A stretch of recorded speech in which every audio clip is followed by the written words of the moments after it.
யாக்கோபு வேர்பற்றி இஸ்ரவேலை குறித்து காய்ந்து உலகத்தை பலரால் நிரப்பும் காலம் வரும். நம் கண்களை மூடி ஆண்டவரை பார்க்கலாம். பரிசுத்த பிதாவே, இந்த ஓய்வுநாள் முதல் நாளில் இந்த கருத்தில் ஒப்புக்கொடுக்கிறோம். கொடுத்த இந்த வார்த்தையின் வழியாக நீர் பேசுகிறாக சுயநல சமுதாய மாற்றம் தேவ ஆவியான மூடி மறைத்து நீர் வெளிவிடும்படியாக சொல்லிக்கிறோம். நீர் பேச நாங்கள் கேட்கிறோம். உங்களுடைய வல்லமையான வார்த்தை நாங்கள் வெளிவிடுகிறாக இயேசுவின் மாறாத நல்ல நாமத்தின் பிதாவே, ஆமென். ஹல்லேலூயா, ஹல்லேலூயா. கர்த்தர் நாமம் மாத்திரம் உயர்ந்திருப்பதாக. யாக்கோபு வேர்பற்றி இஸ்ரவேலை குறித்து பூமியை பலரால் நிரப்பும் காலம் வரும். வருமல்ல, இப்ப வந்துருச்சு. ஹல்லேலூயா. ஆமாம், காரணம் தெரிஞ்சவர்களே பண்ணுவார். நான் கேட்கிறேன்.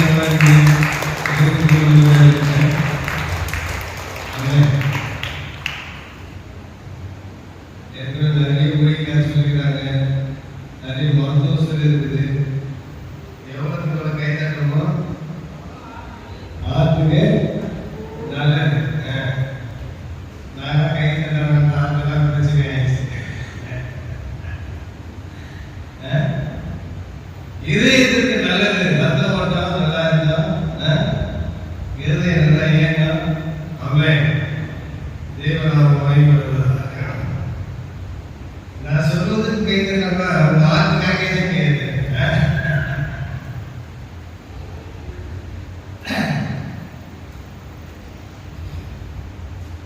பலரால் நிரப்பும் காலம் இங்கே சொல்லப்பட்டிருக்கிறது. யாக்கோபு வேர்பற்றினது. யாக்கோபு என்பது வேர்பற்றினது. ஆனால் சில காலம் அது பலன் கொடுக்காமல் போயிடுச்சு. போனதுனாலதான் அங்க சொன்ன பலனால் நிரப்பும் காலம் வரும் என்று ஒரு கொஸ்டின் மார்க் அங்க வைக்கிறத பார்க்க. யாக்கோபு வேர்பற்றினது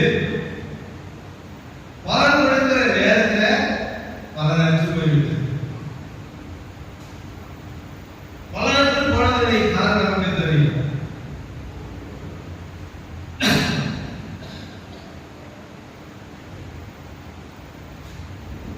தாவீதுக்கு பிறகு சாலமோன் அரசன்தான். சாலமோனுக்கு பிறகு அவருடைய குமாரனாகிய ரெகொபெயாம் அரசன். அவன் அரசாண்ட காலத்திலே மக்களை சரியான நியாயம் விசாரிக்காதபடியினாலும் கர்த்தரை உயர்த்தாதபடிக்கும் தன் முற்பிதா தகப்பனை உயர்த்தாதபடிக்கும் தன்னையே மேன்மையாக உயர்த்தினார்.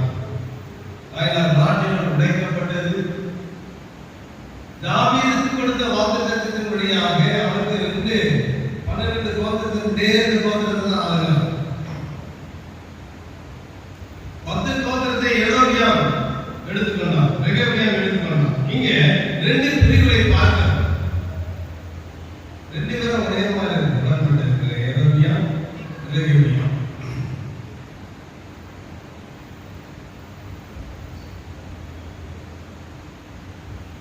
ஏன் தன்னை மேம்படுத்தினார்? கர்த்தரை விட்டான். ஏன் தன் தகப்பனாகிய சாலமோனை விட்டான்? அவனது நியாய விசாரிக்கிற இடத்துல அவன் சொல்லுகிற காரியம், அவன் உடல் என் சொந்த விரலை சின்னது அப்படின்னு சொல்கிறான். சாலமோன் உலக பிரசித்தி பெற்ற ஞானவான், உலகமே இங்கிருந்து ஆயிரக்கணக்கான ராஜாக்கள் அவனை தேடி வந்தார்கள். அவன் என்ன சொன்னான்? என் சொந்தர்களுக்கு இருக்கிறான் அவனை அப்படி.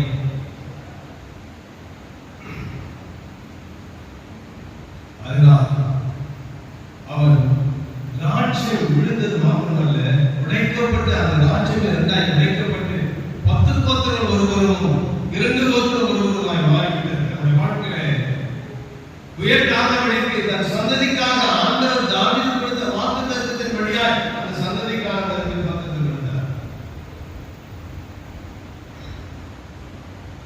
யாக்கோபு வேர் பெற்றார். நான் 14 இருக்கிற காலம் வராமல் காலம் வரும் என்று சொல்லி ஆண்டவர் சொல்லினார். பிறகு அதை சொல்கிறார். வாசிப்போம். அதே செய்யார் 37ஆம் அதிகாரம் 31ஆம் வசனத்தை வாசிப்போம்.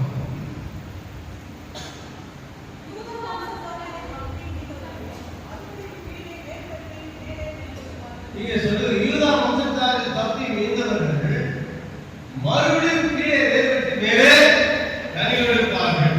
நீங்க பாருங்க, யாக்கோபு வேர்பெற்றது 14 தானம் வரும் என்று கொஸ்டின் போட்டாங்க.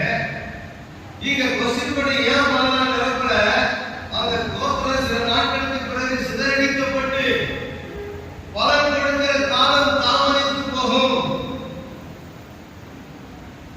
என்ற நிபந்தனைக்குட்படாத கேள்விக்குறியை வைக்கிறார். பிறகு சொல்லுகிறார், இதுல தப்பி யாரெல்லாம் மீந்திருக்கிறார்களோ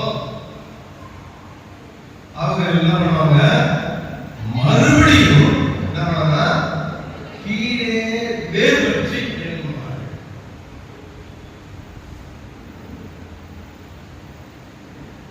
பிரியமானவர்களே, முன்னாட்கள் கர்த்தரை பார்த்து சொன்ன வாக்குத்தத்தமானது 40 பேர் வேர் பற்றி எழுதுவார்கள் என்று கர்த்தர் சொன்னார். ஆனால் நாம் முற்பிதாக்கள் கொடுத்த அந்த வாக்குத்தத்தத்தை நாம் பெற்றுக்கொள்ளக்கூடாதபடிக்கு, அந்த ஆசீர்வாதத்தை கொள்ளக்கூடாதபடிக்கு நம்முடைய வாழ்க்கையிலே நடந்த சில சம்பவங்கள் நமக்கு கிடைக்கப்படுகிற ஆசீர்வாதத்தை இழப்புக்குரியதான நிலையை ஏற்படுத்தியிருக்கிறது.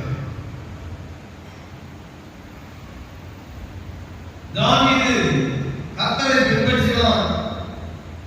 தாவீதுக்கு பின்பு சாலமோன் கர்த்தரை பின்பற்றினான்.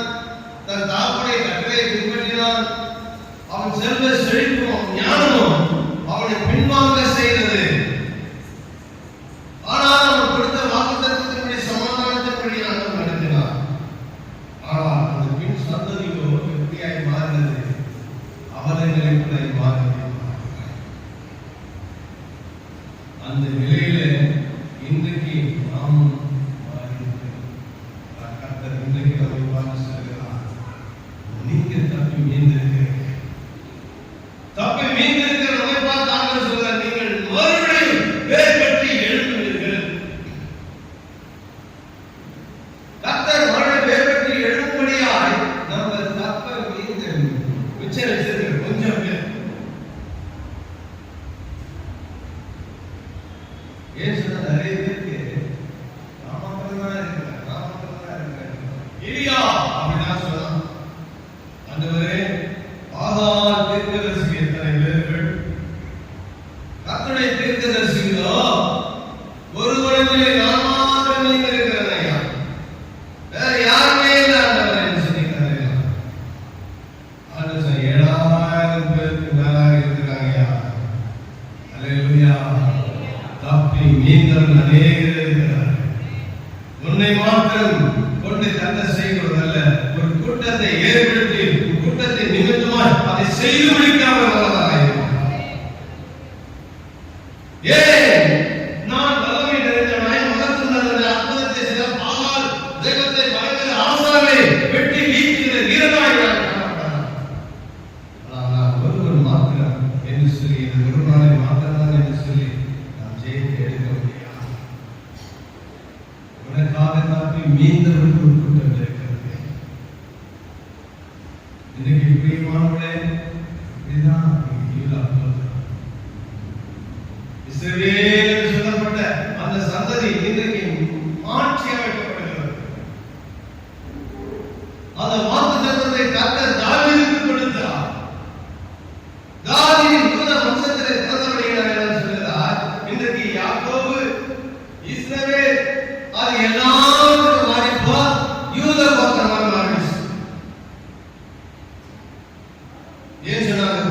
ஆண்டவராய் கிறிஸ்து பிறந்ததினாலே, கிறிஸ்து பிறப்பதற்கு காரணமானவர் தாவீதின் வம்சத்தில் தாவீதை அவர் தெரிந்து கொண்டபடியினார்.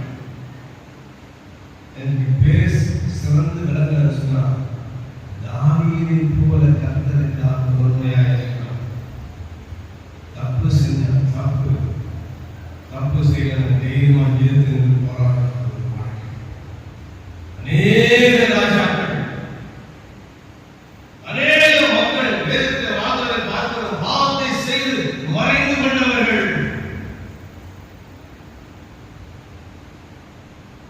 தாவீது பயந்தான், தன் பிள்ளைக்கு பயந்தான், அப்சலோமுக்கு பயந்து கொண்டிருப்பான். எதனால்?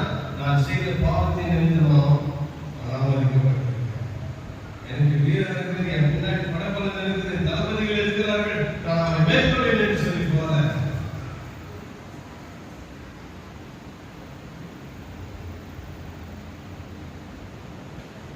அவன் செய்ததை ஒப்புக்கொண்டான். மக்களை என்ன சொன்னான்? இது ஜனங்கள் செய்த தவறல்ல, நான் செய்த தவறல்ல, என்னை என் குடும்பத்தை அழைத்து தேவ சமூகத்துக்கு முன்பாய் நின்றான். தைரியமாக ஒப்புக்கொண்டான். அதற்கு ஒரு தைரியம். அதனால்தான் இன்று வரையிலும் தாவீது பேசப்பட்டுக் கொண்டிருக்கிறார். தாவீதுக்கு பிறகு எத்தனையோ பிள்ளைகள் பிறந்தார்கள். ஆனால் இயேசு உலகத்தில் பிறக்கும்போது தாவீதின் குமாரன் என்று சொல்லப்பட்டார். நம்முடைய பேர் சொல்லப்படுகிற பேராக இருக்கிறோம். நமக்கு பின்னாடி எத்தனை சந்ததி வருகிறது, எத்தனை பிதாக்கள் வருகிறார்கள் என்பது முக்கியமல்ல. எப்பிதாவின் பேர் இன்று வரையில் சொல்லப்படுகிறது என்பது முக்கியமான ஒரு காரியம். அது சொல்லுக்கு அடையாளமாக காணப்பட்டார். காரணம் என்ன? துணிச்சல், தைரியமாக இருக்காங்க. அது தைரியம் துணிச்சு எல்லாம் வந்துச்சு. நான் போகிறேன், இயேசுவின் நாமத்தில் யுத்தம் பண்ணும்போது போனான். கோலியாத் வந்தான். கோலியாத்தை பார்க்கல, அவன் சரீரத்தை பார்க்கல, அவன் வாயில வந்த வார்த்தையை பார்த்தான். என்ன வார்த்தை? என் தேவனை நிந்திக்கிறது தெரியுமா? அந்த நாமத்தில் வரல. ஹல்லேலூயா. அப்ப நீ வாயில வர வார்த்தைக்கு இருக்குது. அவன் என் தேவன் யார் என்று நிரூபணம் பண்ணுகிறேன். இதுதான் சேலஞ்ச். நான் சிறியவனா பெரியவனா என்பது அல்ல, நான் மதத்துவனா யுத்தவீரனா என்பது பெரிதல்ல. நான் வருத்தி யார் நிந்திக்கிறவர் அந்த நாமத்தில் வர அவர் மேல் ஒரு நம்பிக்கை நான் வருகிறேன். அந்த நம்பிக்கை ஒரு வாழ்க்கையில் வெற்றியை கொடுக்கும். ஆயிரம் நாமம், அந்த ஒரே நாமத்தை சொன்னாலே நம்முடைய வாழ்க்கையை ஆக்குவது அதிசயம் கத்த செய்ய வல்லவராய் இருக்கிறார். அந்த அதிசயம் இருக்கிற நாமம் வானத்தின் கீழ் பூமி மேல் அவரது நாமம் எல்லாம் வேறு நாமம் கட்டப்படவில்லை.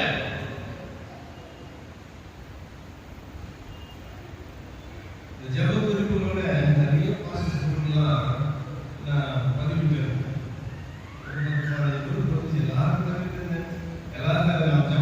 ஒரு சிலர் ஜெபிக்கும் போது இந்த வார்த்தை தான் சொல்றாங்க, நீங்க அவங்க கோலியாக கூட இருக்கிறான்னு நினைக்கிறாங்க பாஸ்டர். அவன் சொன்ன பத்தியா, அவன் உனக்கு விரோதமா செய்யறான், அந்த நாமத்துக்கு விரோதமா, அந்த நாமத்தை சொல்லி போங்க, உன் வாழ்க்கையில வெற்றி கிடைக்குன்னு சொன்னார். ஹல்லேலூயா,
விட்டுடுச்சு.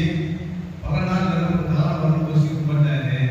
ஆண்டவர் சொன்னாரு, இது மறுபடியும் வேர் பற்றி எழுத போகிறது. ஹல்லேலூயா.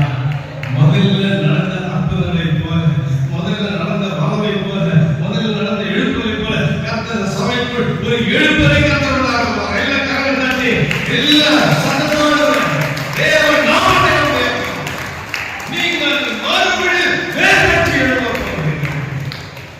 உலகத்திலே மாற்றமாக வாழ்க்கையிலே உன் குடும்பத்திலே வேலை செய்கிற இடங்களில் இந்த சபையிலே இன்றைக்கு வேர் பற்றி எழுப்பு பாலால் நிரப்பும் காலமல்ல, காலம் வந்திருக்கிறது.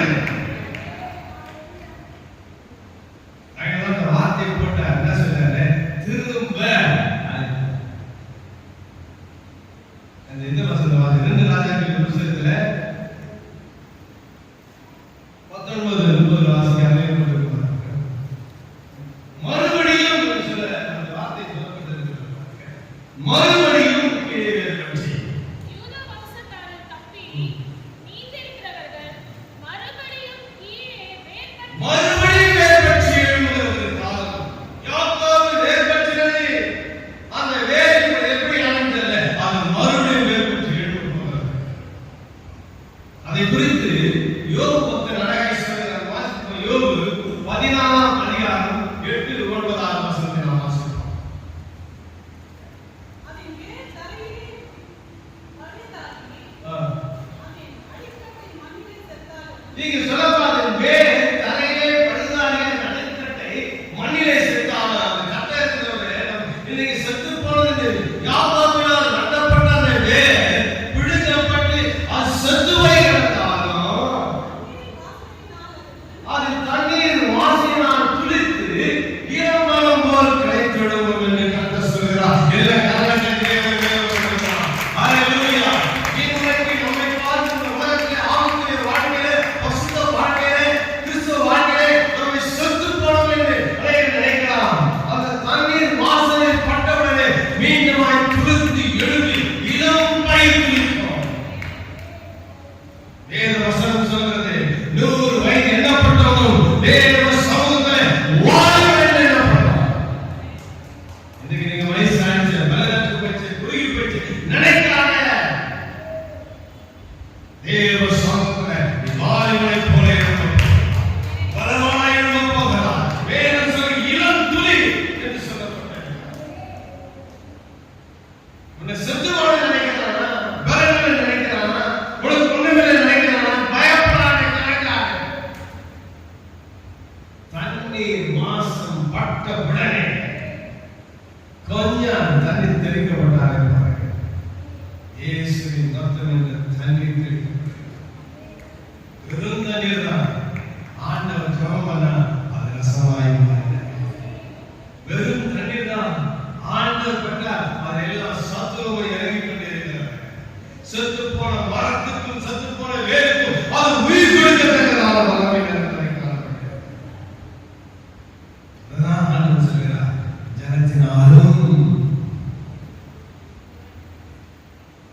ஜனத்தினாலே கர்த்தர் மீண்டும் பிறக்க செய்கிறவராய் இருந்தார். செத்து போன வாழ்க்கையில் உங்களை உயிர்ப்பிக்கிற வாழ்க்கை கர்த்தர் கொடுக்கிறார். ஞானஸ்நானம் அடைகிறவர்கள்தான் எப்படி புதைக்கு தண்ணீர்ல முழுகிறோம், அதே போல இந்த தண்ணீர் பட்டவுடனே இந்த பூமியிலே புதைக்கப்படுகிறது. புதைத்து மண்ணினால் மூடப்படுகிறது. ஆனால் அது சிறிது சிறிதாய் வேர்விட்டு வேர்விட்டு மேலே துறந்து இளம் பயிரை போல மாறும். தேவ சமுத்திரனி வாழ்கிற வாழ்க்கை எப்படிப்பட்டதாக இருக்கிறது நினைக்கலாம். தெரியுமா? செத்து போன வாழ்க்கை இனி என் வாழ்க்கையில் அற்புதங்கள் நடக்காது, என் வாழ்க்கையில ஒன்றுமே கிடைக்காது, என் வாழ்க்கையில நீ முன்னேற்றமே கிடையாது என்று நீ நினைத்துக் கொண்டிருக்கிறாயா? கர்த்தர் சொல்கிறார், செத்து போன மரத்துக்கு நம்பிக்கை உண்டு. அது தண்ணீர் பட்டப்படுது, இயேசுவின் ரத்தம் பட்டப்படுது, இயேசுவின் நாமம் சொன்ன உடனே அது துளிர் விட்டு இளம் பயிரா எழும்பக்கூடிய வல்லமை இருக்கிறது. வாழ்க்கையில் பிரியமானவர்களே, எதையெல்லாம் நீங்கள் எடுத்து வையுங்கள், நீங்கள் மறுபடியும் வேறு பெற்று எழும்பும்.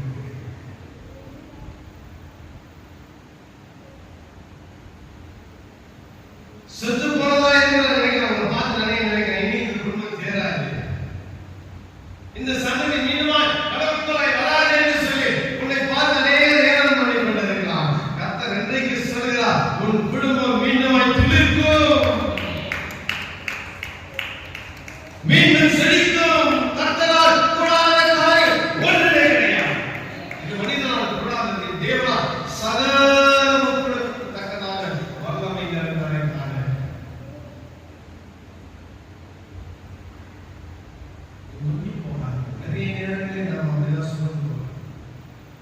இது என் வாழ்க்கையில கிடைக்கவே கிடையாது. இவ்வளோ வசனங்கள் எனக்கு நடக்குமா?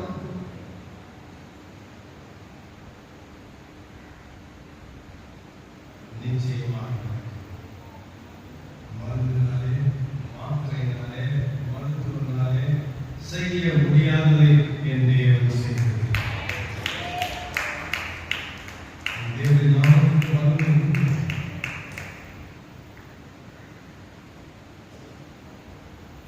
முன் அவைகள் செத்து போனது என்று தேவன் சொல்கிறார். இனி அது முளைத்தெழுமாது என்று சொல்கிறார். இன்னைக்கு சொல்லப்பட்ட வசனம் செத்து போனதுன்னா தண்ணீர் வாசனை பட்டவுடனே எப்படி மாத்து இளம் பயிராக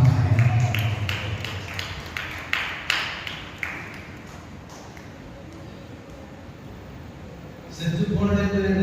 இன்றைக்கு நேரத்தில் பல ஆண்டுகளுக்கு போய் செத்து போனதா கிடையாது. செத்தே பல சாய்கள். இன்றைக்கு துளித்து இன்றைக்கு முதல் நாள் எழுப்புவது போல கர்த்தர் பிரகாசமா உங்கள் வாழ்க்கையை செழிக்கப்படுகிறவராய் இருக்கிறார். ஒன்றே ஒன்றுதான் நமக்கு தேவை. நாம் செத்து போனோம் என்று நாளைக்கு துளிர செய்கிற கர்த்தர் இருக்கிறார் என்று நினைப்போம். துளிர செய்ய கர்த்தர் இருக்கிறார். நான் யாரையும் வரல, கர்த்தர்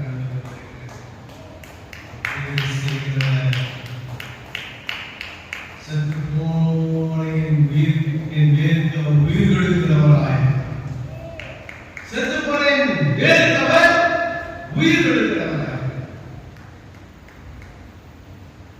ஏன் எல்லா மரங்களும் இருக்கிறது?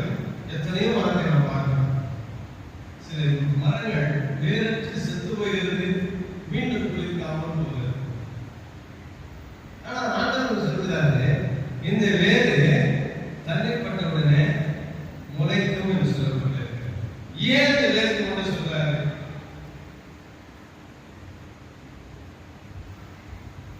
எதுவாக கேள்வி கேட்காதீங்க, நீங்களே சொல்லி வாசிப்போம். ஏசாயா 16ஆம் அதிகாரம் 3ஆம் வசனத்தை வாசிங்க.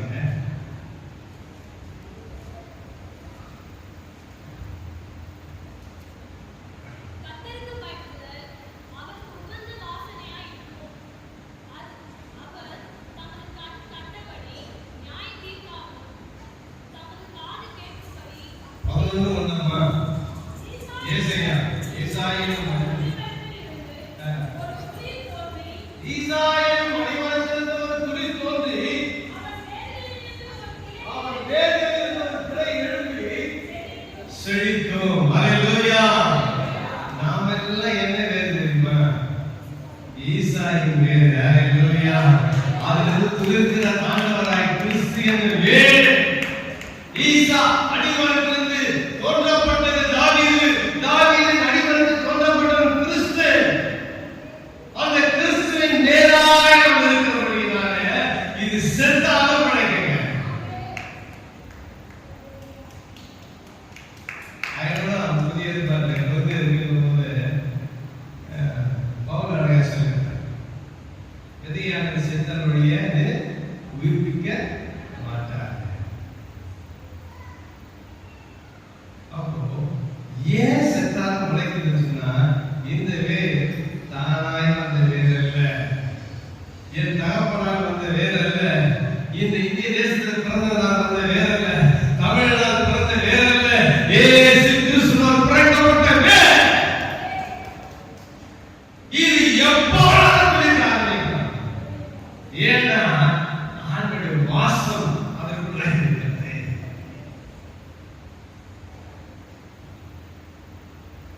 ஆண்டவர் சொல்றார், இவை பொழுது உன்னை கைவிட்டேன்,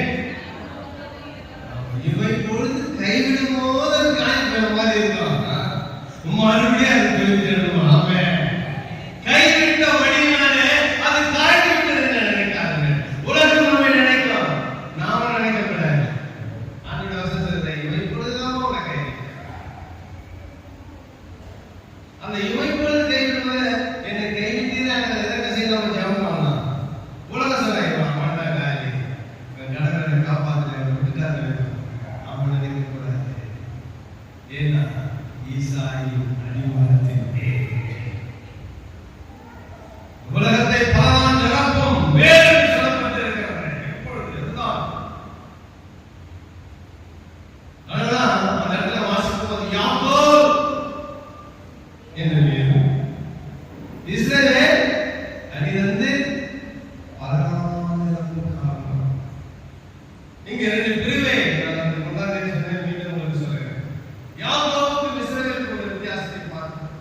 பிறகு உலகம் முழுவதும் பலனால் நிரப்பக்கூடிய காலம் வரப்போகிறது. கிறிஸ்துவாக இயேசு வருவது அந்த பலனை எல்லாம் அறுவடை செய்ய போகிறார். அந்த அறுவடை செய்வதற்காக அவர் காத்துக் கொண்டிருக்கிறார். அறுவடைக்கு நாமெல்லாம் பாத்திரமாய் மாறணும். அந்த அறுவடைக்கு நாமெல்லாம் தகுதியாய் மாறணும். நாம் செழிப்பதற்கு ஒரே காலம் ஈசாயி. ஈசாயி கிறிஸ்து. அப்போ அந்த வேலை இருக்கிறதுனால செத்துருந்தானா உயிர் பிழைக்கும். உயிர் பிழைப்பதற்கு காரணம் இந்த வாசிப்பு எதிரே புத்தகம் 12ஆம் அதிகாரம் 2ஆம் வசனம் வாசிக்கிறோம்.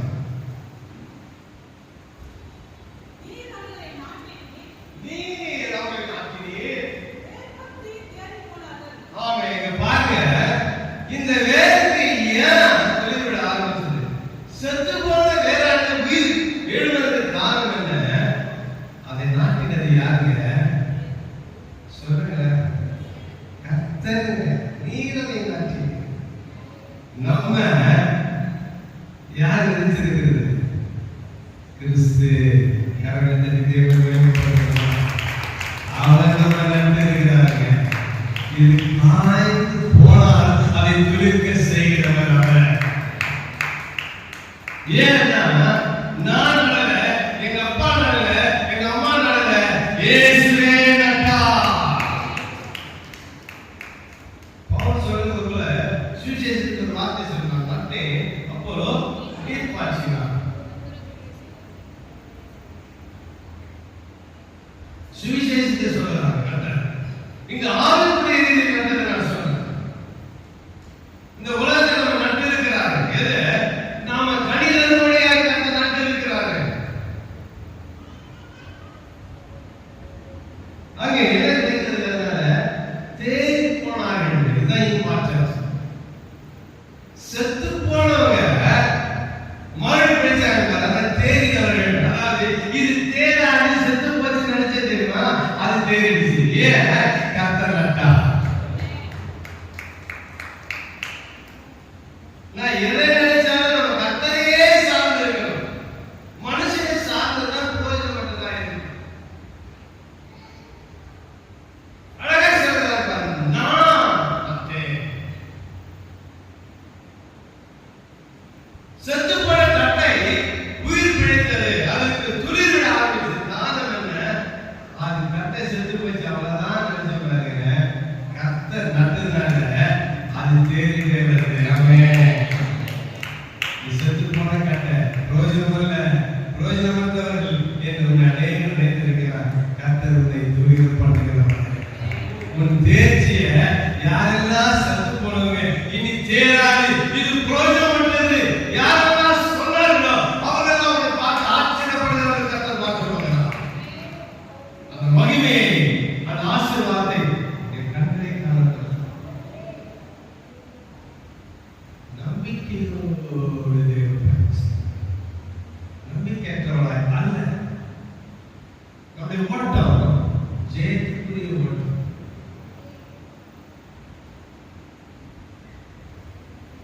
வெற்றி பெறுகிற ஓட்டம். அந்த ஓட்டத்தை ஓடும்போது நம்ம எப்படி வெற்றி பெறணும்னு போறாங்க. ஆண்டவர் நோக்கியே போறேன். எனக்கு முன்னாக ஆண்டவர் போகிறாரு. நான் அவரே தொடர்கிறேன். அவரே தொடர்ந்தா வாழ்க்கையில வெற்றி.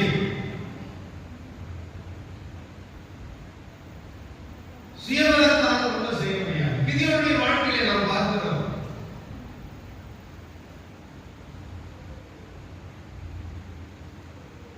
கிதியோன் அதை குறித்து ஒரு பாஸ்டர் சொன்னார். அதை உங்களுக்கு நான் சொல்லிக் கொடுக்கிறேன்.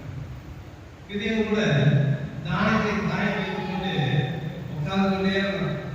ஆண்டவரே, நான் என்ன செய்வது என்று தெரியல. திடீரென்று நீங்க வருகிறார்கள். எங்க தானத்தெல்லாம் கொள்ளடிச்சு போயிடுறாங்க. எங்களால் ஒண்ணுமே செய்ய முடியல. புறப்படும் புலம்பும் போது கர்த்தர் அவரை பார்த்து சொன்ன வார்த்தை என்ன? பராக்கிரமசாலியே, ஹல்லேலூயா.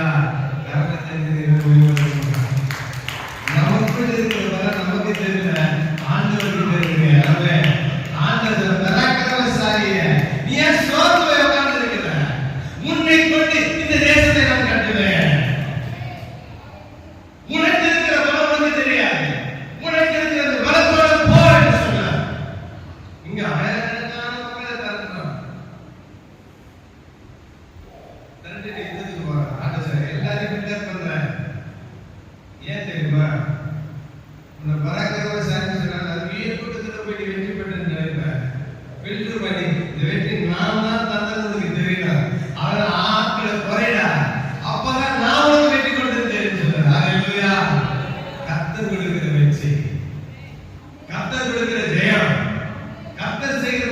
நம்ம பிறக்கிறோம் சரி எல்லாத்தையும் செய்யல. கர்த்தர் இருந்தால் மட்டுமே சாதிக்க முடியும். கர்த்தர் இல்லாமல் எதையும் சாதிக்க முடியாது, எதையும் வெற்றி பெற முடியாது, எதையும் ஜெயம் பெற முடியாது. தேவன் மாத்திரமே நம்முடைய வாழ்க்கையில வெற்றியும் ஆசீர்வாதம் நன்மையும் கொடுக்கிறவராய் இருக்கிறார். ஏன்னா நிறைய பேர் நம்ம அப்படி உட்கார்ந்து சில நேரம் ஜாம் பண்ணக்கூடாது, சரி எனக்காக ஜாம் பண்ணாலும் சரி, நான் ஜாம் பண்ணினா பாஸ்டர் போகுது இல்ல எல்லாம் நினைக்கிறேன். நான் சர்ச்சைக்கு வரணும்னா சர்ச்சைக்காக போகுது.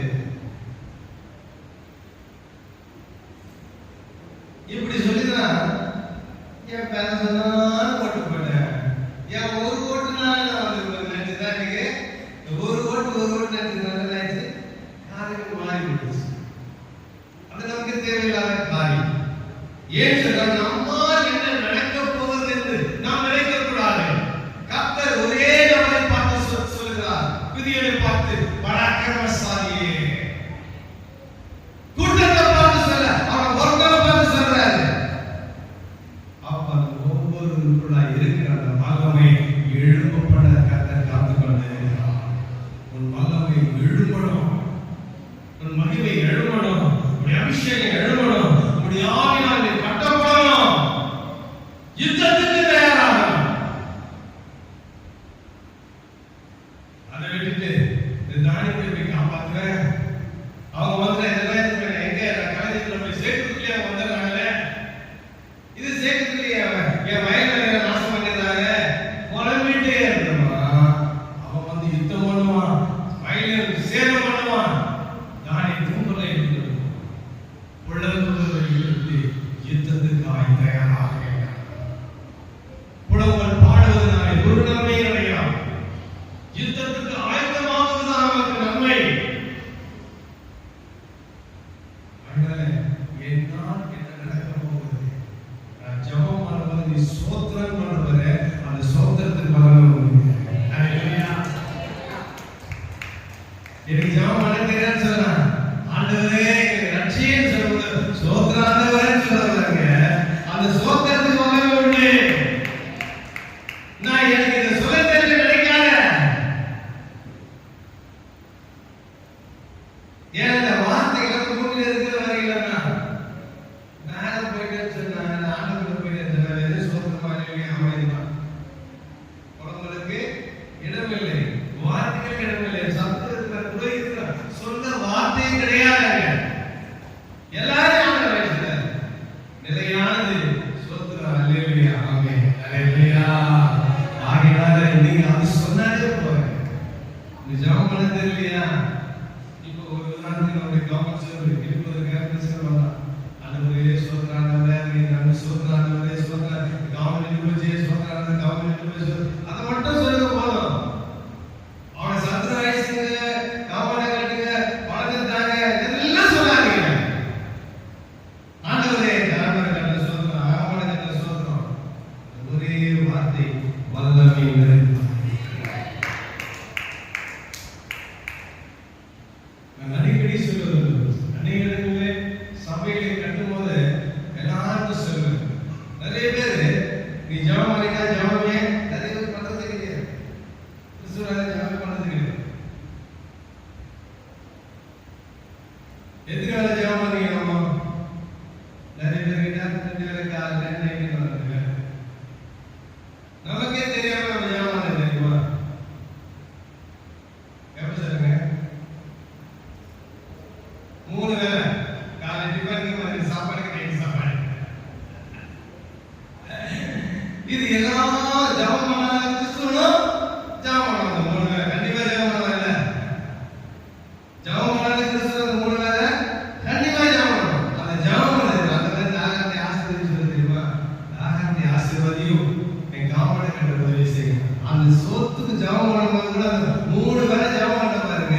அந்த 3 வேளையில 3 முறை சொல்லுங்க. அதுவே கர்த்தர் கேட்டார் உதவி செய்யறாங்க. எதுக்காக வாசிப்படுது அழுவணும் அவசியம் இல்லை. நீ ஜெபிக்கிற ஆளே இல்லை, ஆனா 3 வேளைக்கு ஜெபிப்பல.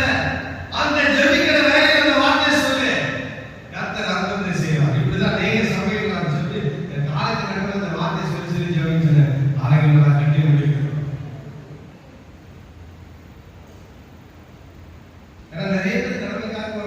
1000 பேர் இருப்பாங்க. அதுல 25 30 பேர் மிஞ்சி போனா ஒரு 100 பேர் தான் ஜெபிக்கிறவங்களா இருப்பாங்க. மற்ற பேர்லாம் ஜெபிக்காது. ஆலயத்துல முடிஞ்சு போயிடுச்சு. சபைக்கு வருவாங்க, பிரசங்கத்தை கேட்பாங்க, வெளியே சுத்திட்டு இருப்பாங்க. இந்த சினிமா தேட்டர் நிறைய பேருக்கு இன்னைக்கு நாடகம் மாறிடுச்சு. அதனால பழைய படம் மாதிரி சினிமா பார்க்க போவாங்க. பாட்டு சீக்கிரம் தான் வெளியே இருப்பாங்க. அந்த பாட்டு முடிய வெளியே சுத்திட்டு படம் வருவாங்க. ஒரு சிலர் பார்த்தா பாட்டுக்காக தான் வருது, பாட்டு கேட்பாங்க, படம் சீக்கிரம் வெளியே சுற்றுவாங்க. அது மாதிரி இந்த சபை ஆராதனை அப்படியே மாறிக்கொண்டு இருக்கிறது. வருஷம் பிடிக்காத வருஷம் வெளியே சுற்றுகிறாங்க. சில வருஷத்துக்கு அங்கதான் பவர் இருக்குது, அங்கதான் ஆண்டவர் இருக்கிறான்னு சொல்லிட்டு வருஷத்துல வர ஆண்டோட வார்த்தைக்கு வருஷத்துக்கு இருக்கும். ஏன் சினிமா தெரியுதான் சொல்ல நினைக்காங்க? ஏன்னா அது நீங்க பார்த்துருக்கு. சில காரியங்களை செயல்நடைகளை சொன்னா புரியுது. இன்னைக்கு இருக்கிற பசங்களுக்கு நிறைய எல்லாம் மொபைலே பார்த்துருக்கு.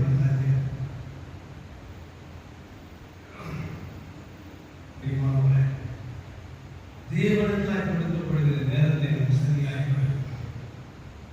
தேவனுக்காய் நாம் சரியா செய்கிற காரியங்களை கர்த்தருடைய வாழ்க்கையில உண்மையான சில காரியங்கள் நமக்கு தாமதமாய் வருவதற்கு காரணம் என்ன? சில காரியங்கள் நமக்கு குறைபடுகிறதுக்கு காரணம் என்ன? நாம் தேவனை சரியாய் ஆராதிக்காதனாலே, சரியா தேவனுக்கான நேரத்தை கொடுக்காதனாலே நமக்கும் அவர் சரியான ஆசீர்வாதம் கொடுக்காதவர்கள் எல்லாருக்கும் குறையாம பொதுவாக பார்த்து இந்த பழைய காலத்தான இப்ப ஆட்கள் இப்பெல்லாம் என்ன அளவுகள் வந்துச்சு. முதல்ல கிலோ கணக்கு அரிசி கிடையாது, பனியே செய்வாங்க இல்லையா? எடுத்துட்டு அப்படி போனோம். அந்த பனி மேலே மேலே கூட மேலே அரிசி கொஞ்சம் காலம் கடந்து போயிடுச்சு. எடுத்துட்டு மட்டை கட்டி கரெக்டா போட ஆரம்பிச்சாங்க. இன்னும் கொஞ்ச காலம் போயிட்டு என்ன ஆயிடுச்சு, அந்த படியில பல்ல வச்சுட்டு உள்ள அந்த உள்ள போற மாதிரி போறாங்க. ஏமாற்று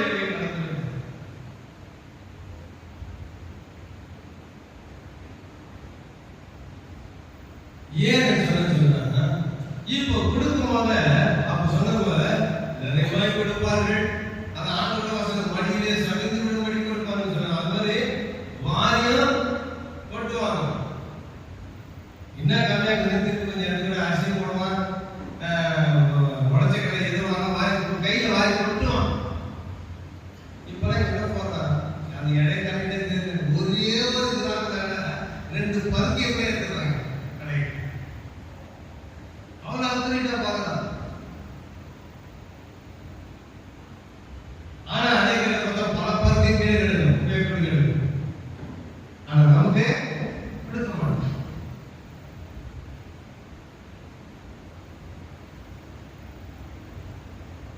உலகத்துல பணம் கொடுத்து வாங்குகிற அவனே நீ கொடுக்கிறதுக்கேற்ற உதவி அவன் செய்ய மறுக்கிறான்னு சொன்னார். கொடுக்காமல் இலவசமாய் கர்த்தர் கொடுக்கிறாரு. அந்த ஆசீர்வாதத்தை நாம் எப்படி பெற்றுக்கொள்ள வேண்டும்? மடியிலே சேர்ந்து விட பெற்றுக்கொள்ள வேண்டும் என்று சொன்னார். கர்த்தருக்காக வாழலாம், கர்த்தருக்கு பிரியமாக இருக்கலாம். இல்லைன்னு சொன்னா அவங்க மட்டப்படுத்துவாரு, கீழே கடைகள் பசுவாரு. எல்லாம் கேட்டாலும் 1 கிலோ தான். ஆனா வீடு 1 கிலோ இருக்கு. ஆனா நீ கரெக்டா இருந்தா 1 கிலோக்கு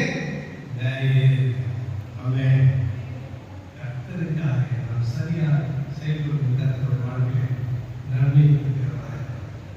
ஏன் சொன்னாங்க? ஆண்டவர் நட்டவடிக்காரே. அது செத்து போன வேதாயிருந்தாலும் அது தேர்கிற அனுபவம், குரோத் ஆகுது, அதாவது வளரக்கூடிய அனுபவத்தை பெறுவதற்கு காரணம் என்ன? கர்த்தர் நட்டார். எங்க நட்டார்? ஈசாய் அடிமரத்தில் நட்டார். அது கர்த்தரை நம்ம நட்டு இருக்கிறார். இந்த உலகத்துல, இந்த இடத்துல, இந்த கோத்திரத்துல, இந்த மக்களை நான் தெரிந்து கொண்டு இருக்கிறேன்.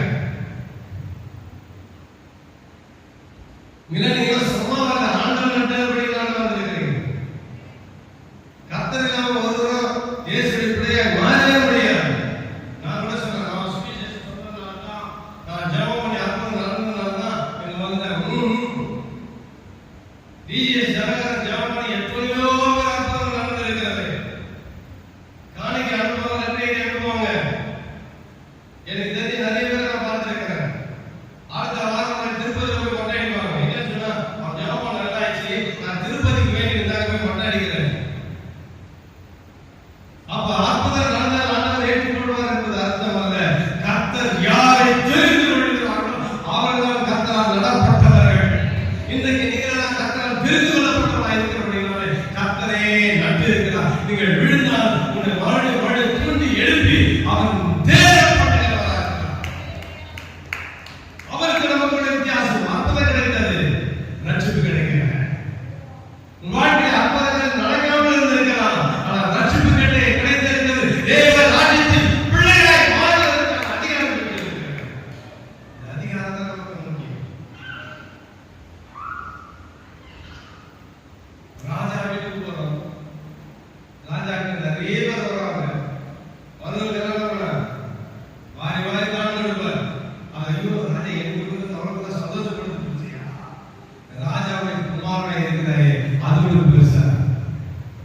ராஜகுமாரன் என்பது மேன்மையா. அப்போ பெற்றுக்கொள்கிறது உலகத்தில் அற்புதங்களை நிறைய நன்மைகளை பெற்றுக்கொள்ளலாம். அது முக்கியம் அல்ல. ராஜகுமாரன் அந்தஸ்து பெற்றிருக்கிற பாருங்க, அதுதான் அந்த மேன்மையை கர்த்தர் உன் வாழ்க்கையை கொடுத்திருக்கிறார். ஆசீர்வாதத்தை பெறுவதற்கு என்பது சாதாரணமான ஒரு காரியம் அல்ல. ராஜகுலத்தில் பிறப்பது என்பது சாதாரணமான ஒரு காரியம் அல்ல. இந்த ராஜ்யம் என்பது உலகத்துக்குரிய ராஜ்யம் அல்ல, தேவ ராஜ்யம். உலகத்தை கட்டி அமைத்து உலகத்தை அசைக்கக்கூடிய மகிமை நிறைந்த ஒரு ராஜ்யமாக இருக்கிறது. அந்த ராஜ்யத்தின் குமாரனாய் இருக்கிறோம் என்று சொன்னால் சாதாரணமான விஷயமா? யோசித்து பாருங்க. அப்படிப்பட்ட பாக்கியத்தை கொடுத்திருக்கிறார். ஆகினால் தான் நாம தேடப்படுகிறவராக மீண்டும் நோக்காக அந்த நிலையை கொடுக்கிறவராக இருக்கிறார். ஏன் அதை நோக்காக வாசிப்போம்? யோபு 29ஆம் அதிகாரம் 19ஆம் வசனம் வாசிங்க.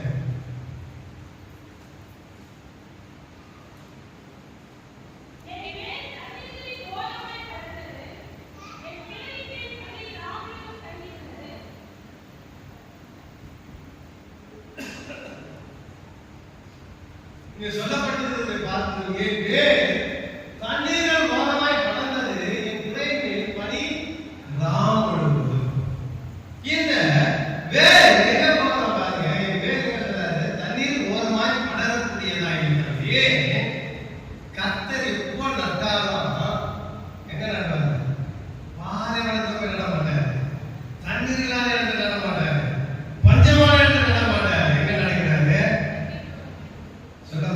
என் பேர் தண்ணீர் ஓரமாய். இன்னைக்கு கர்த்தர் ஒவ்வொருவரையும் அப்படியே மாற்றிருக்கிறார். ஹல்லேலூயா. சத்தமா சொல்லுமா? எல்லாரும் சொல்லுமா?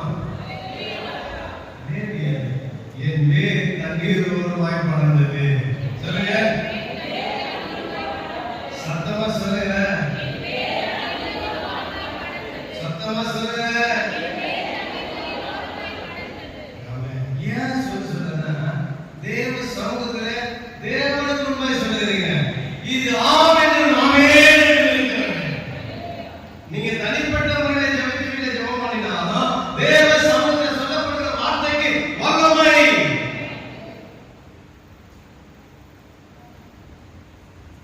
நம்ம வேலை இருக்குங்க, தண்ணீர் பறந்து இருக்குது, சும்மா போய் சிக்கி மாட்டிக்கல, ஸ்ப்ரெட் ஆயிருக்கு. என்ன ஒரு கூட்டம் இருக்கு. நம்ம வேர் சின்னது மட்டும் ஸ்ப்ரெட் ஆகுது. தண்ணீர் ஸ்ப்ரெட் ஆக நம்ம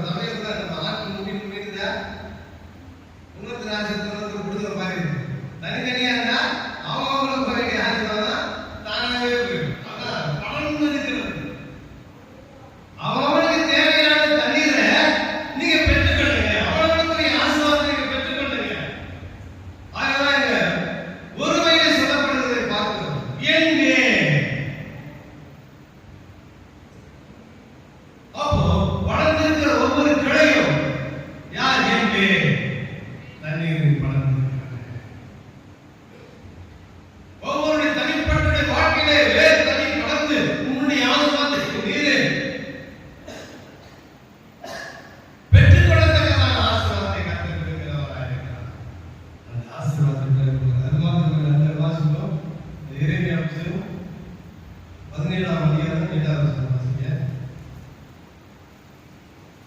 அவன் தண்ணீரிலே நாட்டப்பட்டதும் கால்வாய் ஓரமாக தன் வேலை விட்டதும். இங்கே சொல்ல அவன் தண்ணீர் அண்டையிலே நாட்டப்பட்டதும் கால்வாய் ஓரமாய் தன் வேரை விடுகிறதுமாய் இருக்கிறது. துஷ்டம் வருவதை காணாமல் இலை பச்சையாய் இருந்ததும் மழை தாட்சான வருஷத்திலும் வர்த்தமிழ் தப்பாமல் கனி கொடுக்கிறதுமான வார்த்தை போல இங்கு சொல்லப்பட்டிருக்கிற தண்ணீர் அண்டையில் நாட்டப்பட்டது.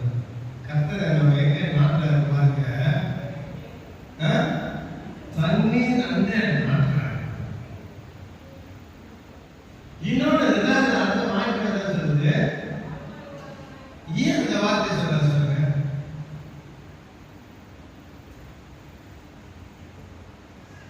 எதையும் கேட்காதீங்க, நீங்க சொல்லுங்க.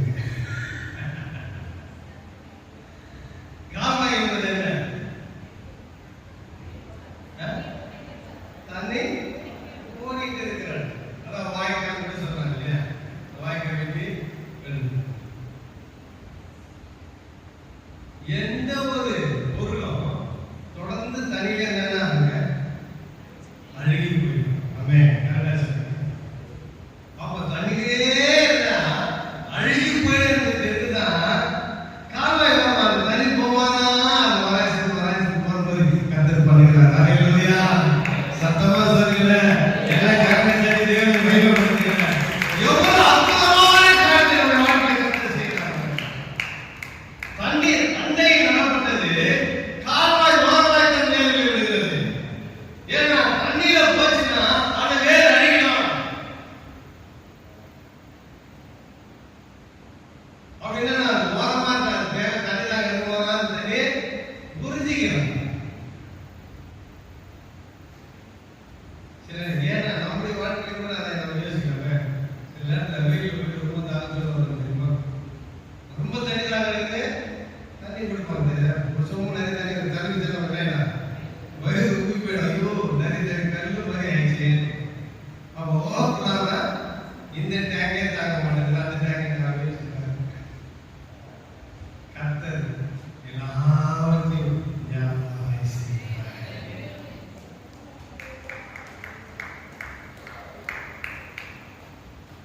சொன்னது பாருங்க, இமை பொழுதுதான் நம்ம கைவிட பாருங்க. அந்த இமை பொழுது சொல்றாரு, அது கைவிட்டா கூட அது கொஞ்சம் உபத்திரப்படும்போதே அவர் மனசு மாறி அதை கூட அவரால் பார்க்கணும். கஷ்டத்தை கூட அவரால் பார்க்க முடியாது. மனம் மாறி இறக்கங்களால் கால்வாய் ஓரமாய் இங்கே இன்னொரு இசைக்கையா சொல்றாரு. வாசிங்க 31:7 வாசிங்க.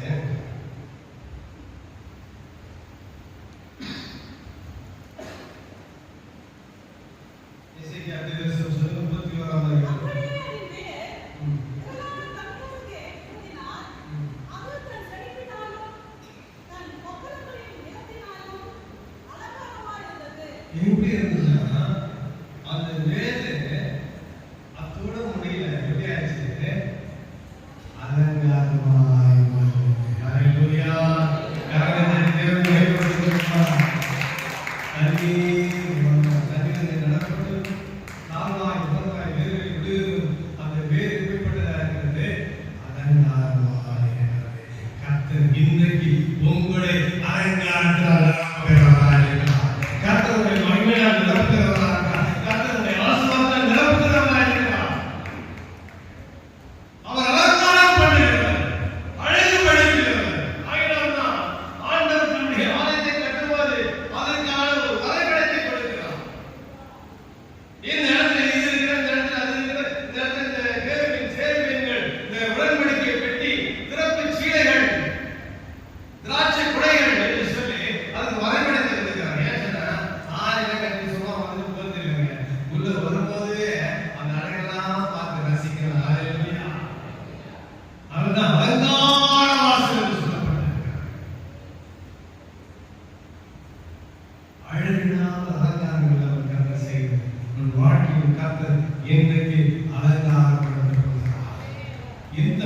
காலத்தின் அலங்கோலமான வாழ்க்கை எனக்கு இருந்திருக்கலாம். ஆனால் இன்றைக்கு அந்த அலங்கோலமான வாழ்க்கை கர்த்தர் அலங்கார வாழ்க்கையாக மாற்றலாம். ஆசீர்வதிக்கப்பட்ட வாழ்க்கை மாறப் போகிறேன். அவருடைய கிருபை செய்யப்படுகிறார். அதற்கு செய்ய வேண்டிய ஒரே ஒரு காரியம், அது மாத்திரம் பார்த்து முடிப்போம். கொலோசியர் 2ஆம் அதிகாரம் 6ஆம் வசனம் வாசிப்போம்.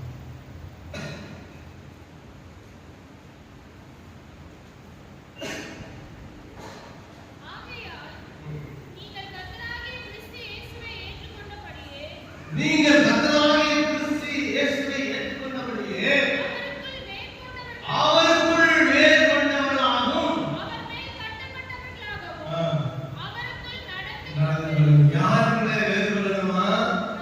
அதான் சொல்றார், ஈசாயின் அடியிலே திரும்ப எழும்பும் என்று சொன்னார். அந்த ஈசாயின் அடியில் யாரு? கிறிஸ்துவே. அந்த கிறிஸ்துவாகிய இந்த இதற்குள்ளாக நாம் வேர் கொள்ளணும். ஒருவன் கிறிஸ்துக்குள்ளாய் வேர் கொள்ளும்போதுதான் இன்றைக்கு சொல்லப்பட்ட வசனத்தின்படி அது செத்தாலும் துளிர்க்கும், அது தண்ணீர் நிலையிலே நடப்படும், நீர்க்கால் ஓரமாய் தன் வேர்களை விடும். இப்படிப்பட்ட ஆசீர்வாதங்கள் வாழ்க்கையில கிடைக்கணும்னு சொன்னா நீ செய்ய வேண்டிய ஒரே காரியம் கிறிஸ்துவுக்குள் வேர் கொள்ள.